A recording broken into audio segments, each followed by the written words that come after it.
What is up, English learners? Welcome back to the channel where you learn English by listening to incredible stories. Before we even start, I need you to do something for me right now. Smash that like button until it turns blue. And if you haven't already, you absolutely must subscribe to this channel and hit that notification bell. Don't even think about it. Just do it. It's the only way you're going to become fluent, and it helps the channel immensely. Do it now. Good. Now, let's get into today's mind-blowing story. Imagine a giant, fiery crater in the middle of a vast desert, a pit that has been burning continuously for over 50 years. It's not a volcano, nor is it the work of some mythical creature. This is a real place on Earth, a man-made anomaly often called the door to hell. Today, we're journeying to the remote Karakum Desert to uncover the secrets of this mesmerizing and terrifying phenomenon. This story has everything: a geological mystery, a cold war-era drilling accident, and a fire that simply refuses to die. Are you ready to step up to the edge of the abyss? Let's go. The door to hell, officially known as the Darvaza gas crater, is located in the middle of the Karakum Desert in Turkmenistan. To give you some context, Turkmenistan is a country in Central Asia, bordered by Kazakhstan to the northwest, Uzbekistan to the north and east, Afghanistan to the southeast, and Iran to the south. The Karakum Desert covers about 70% of the country's area, which is roughly 350,000 square kilometers. This is a harsh, sparsely populated environment characterized by vast sand dunes and extreme temperatures. It's in this desolate landscape, about 260 kilometers north of the capital city, Ashgabat, that you'll find this fiery spectacle. Getting there is an adventure in itself, often involving a rugged off-road drive through the desert, far from any major towns or settlements. The nearest village is Darvaza, which ironically means gate in the Turkmen language. So what exactly does the door to hell look like? Picture this: as dusk falls over the desert, a brilliant orange glow appears on the horizon. As you get closer, the source of the light reveals itself a massive, gaping hole in the ground, filled with roaring flames. The crater is approximately 69 meters, or about 226 feet, in diameter, and 30 meters, or about 98 feet, deep. To put that into perspective, its width is almost as long as a Boeing 747 airplane. Inside this colossal pit, thousands of individual fires burn, fueled by natural gas seeping from the earth. The heat coming off the crater is intense, and the sound is a constant, powerful roar, like a jet engine that never shuts off. At night, the sight is both beautiful and apocalyptic. The flames dance and lick the sides of the crater, flickering light for miles around, attracting desert wildlife like moths to a flame more. In this case, spiders and other insects that are drawn to the light and warmth, sometimes falling into the pit. It is a truly surreal and unforgettable sight, a fiery wound on the face of the plain. For some middle of Pappy, of colonnade of Renin I ined, instai you supike, la to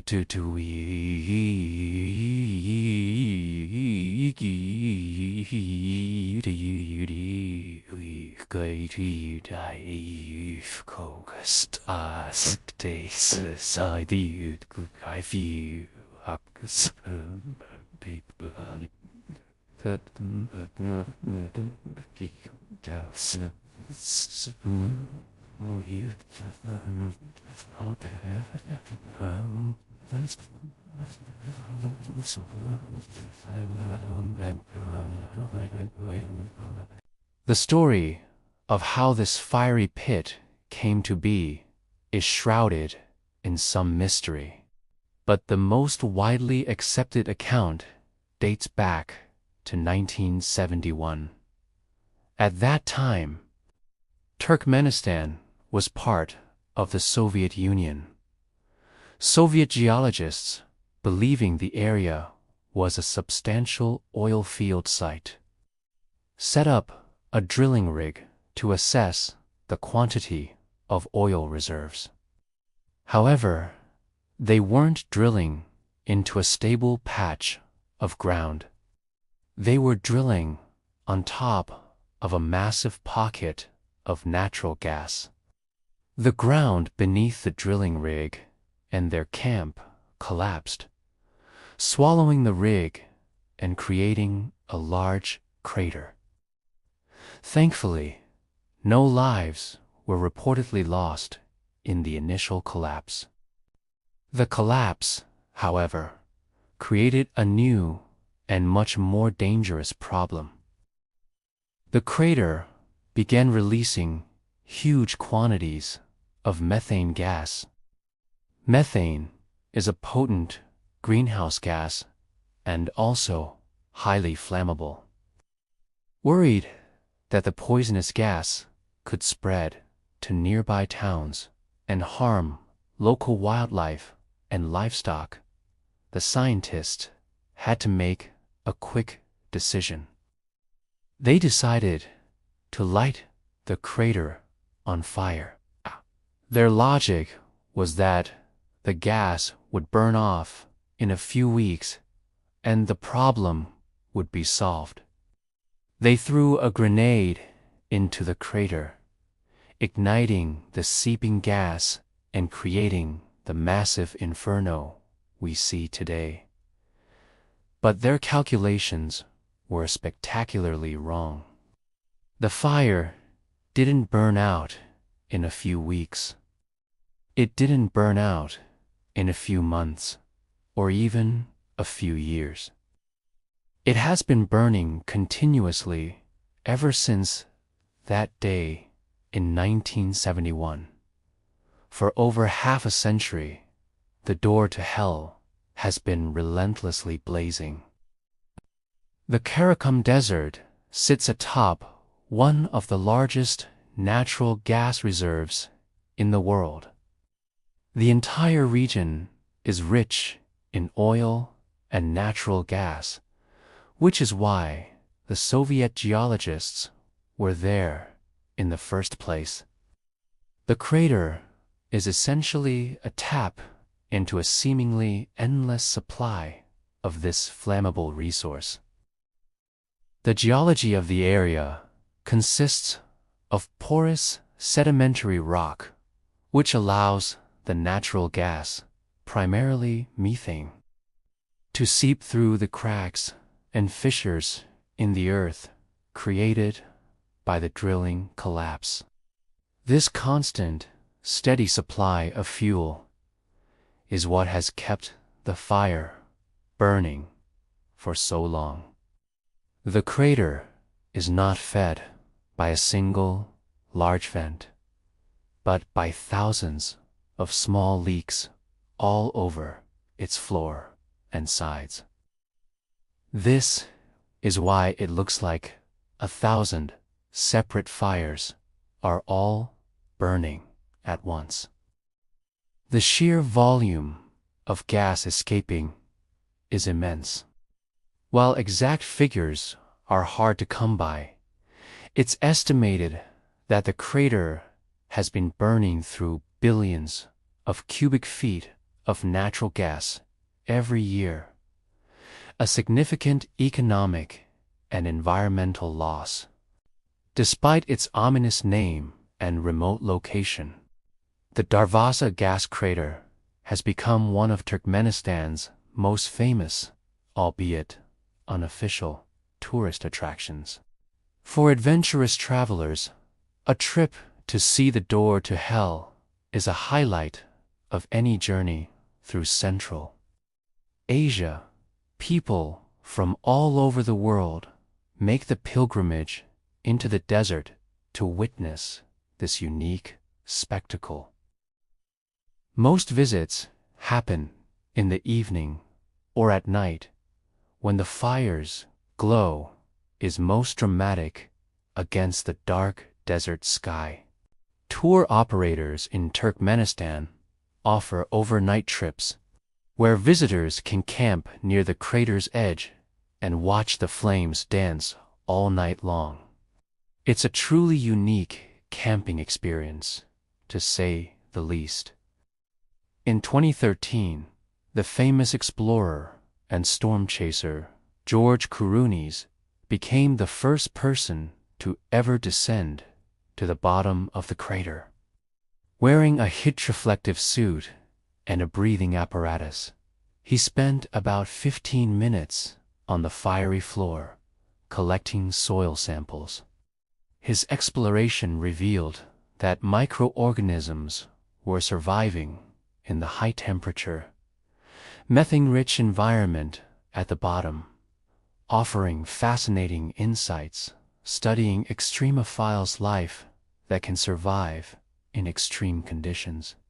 For decades, the crater burned without much official intervention. However, in recent years, the government of Turkmenistan has expressed a desire to finally extinguish the flames. There are several reasons for this. Firstly, the environmental impact is significant. The continuous burning of methane releases large amounts of carbon dioxide and other pollutants into the atmosphere. Secondly, there's the economic cost. The gas that is fueling the fire is a valuable natural resource that could be captured and sold, contributing to the country's economy. Turkmenistan has the fourth largest natural gas reserves in the world, and wasting it on such a scale is not ideal. Over the years, there have been several announcements about plans to put out the fire. In 2010, the country's president, Gurbanguly Berdimuhamedow, ordered experts to find a way to extinguish it. Then again, in early 2022, he appeared on state television, once again calling for a solution to be found. Various methods have been proposed, from using powerful jets of water to detonating explosives to starve the fire of oxygen, or even just filling the entire crater with sand and dirt. However, extinguishing a gas fire of this magnitude is incredibly complex and dangerous. So far, the door to hell has defied all attempts to close it, and for now, it continues to burn as brightly as ever. The Darvaza gas crater isn't the only place on Earth with a long burning fire. There's a similar, though smaller scale, phenomenon in Pennsylvania, USA, known as the Centralia mine fire. It's an underground coal seam that accidentally caught fire in 1962 and has been burning ever since, turning a once thriving town into a near ghost town. There's also the Eternal Flame Falls in New York, a small waterfall with a natural gas seep behind it that sustains a small, flickering flame. But nothing quite matches the sheer scale and dramatic visual impact of Turkmenistan's door to hell. It remains a unique symbol of both human error and the immense, untamable power of nature. A fiery monument in the desert, burning day and night. A constant reminder of the day the earth opened up and a fire was lit. What do you think? Should they extinguish it, or should it be preserved as a unique, accidental wonder of the world? Let me know your thoughts in the comments below. And that's the incredible story of the door to hell. What a wild ride. If you enjoyed this journey and learned some new English words along the way, show some love and hit that like button. Make sure you are subscribed to the channel for more amazing stories that will help you master the English language. Thank you so much for watching, and I'll see you in the next video. Stay curious.